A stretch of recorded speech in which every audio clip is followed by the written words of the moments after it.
Okay, so what kinds of things have you told faculty about student group conflict? Oh. Well, I've heard of so many different strategies on how to hold students accountable.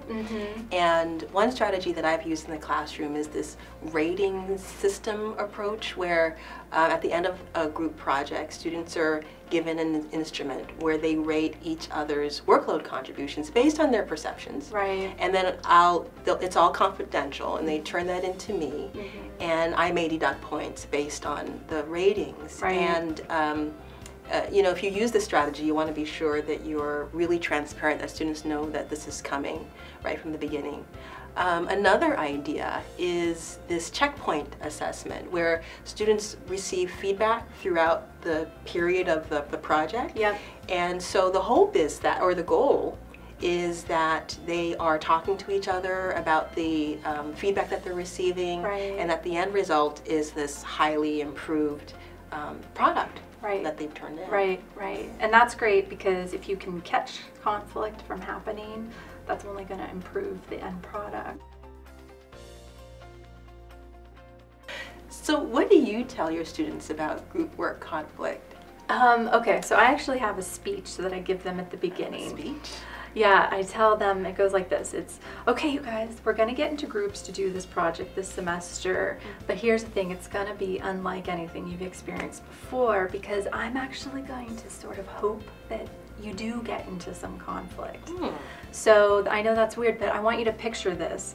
You've graduated, you're on a job interview, and it's the job of your dreams, right? I promise you this question is going to be in that interview.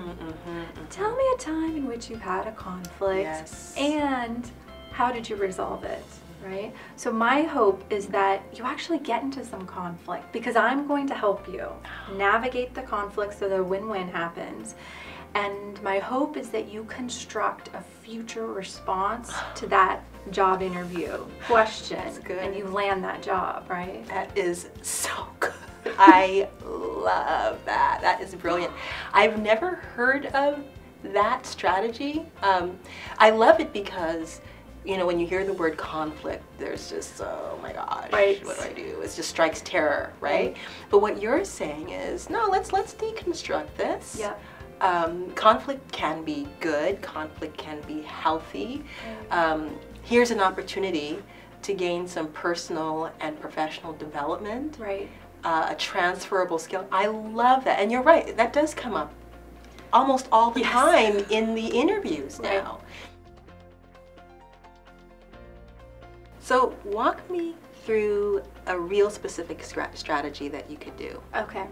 So there's several ideas. If you wanted students to learn about their communication conflict style, per se, there's actually a ton of different inventories out there. Some are really reputable, some claim to be more culturally sensitive. So one idea is just to give students that assessment and then to discover what their style is. That alone is interesting and revealing. A second idea is to take that a step further and actually do an assignment that says to reflect upon that, connect it to your course in some way. Another idea is you could have the students in the groups share their results with each other. That's going to help them realize how their dynamics might unfold that semester. And then a fourth idea is, what if you had the groups create a contract which says, this is how we plan to respond to conflict when it happens. That's good. Yeah, and then another idea is you could just give each of the groups case studies, scenarios, and say to them, so what would your group do? How would your group handle if you were in this particular position? So those are just a couple ideas. Yeah. Okay, and so here's the thing. If you're ever wanting more strategies, just ask the students. In a survey in which we asked CSUN students, what advice would you give professors who assign group work? These are some of the highlights. Let us have class time to meet. Assign groups based on schedule, interest, smaller groups, and let us choose. Break the project into smaller sections and give us clearer project guidelines. Check in with groups throughout to monitor for slackers and assign individual grades. You know what, Whitney, we really have to make this information available to our faculty. I know. Well, one place you can go is the CSUN Faculty Development website. There's a teaching toolkit that describes much of what we talked about. There's also workshops on this topic, and I love talking about this stuff too. You know, what's so amazing about CSUN is that we get these grants that help faculty to best serve students. And so I hope that this was a rewarding experience for you. Thanks for watching.